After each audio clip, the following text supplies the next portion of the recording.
mangyayari po sa Thursday, Friday, February 16 to 17, mapon po ini alas 2 kang hapon, asin matapos alas 2 kan aga, kan masunod na aldaw. Asin masiguraron po na sa 24 oras, mabalik na po ang water supply ali sa PhilHydro.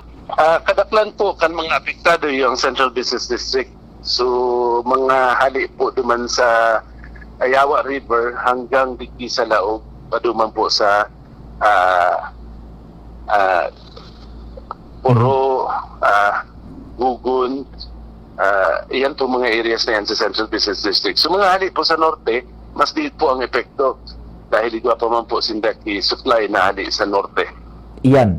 Sa madaling sabi, sir, hinita po dyan na pati po sa pressure, pati po sa revenue, sa water supply, apektado po sa 24 oras hanggang maging kompleto as normal ang supply. It is expected na ma-restore ini within 24 hours from completion of all maintenance works.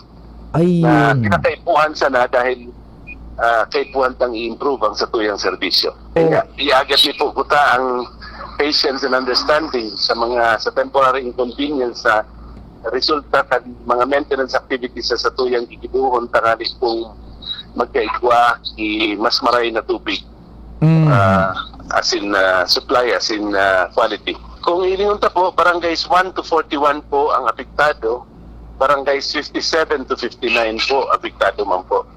So kung ang bako sana masyadong grabe ang epekto o barangays 42 to 56. Ayan. So ang barangays 1 to 41, barangays 57 to 59 apektado po yan.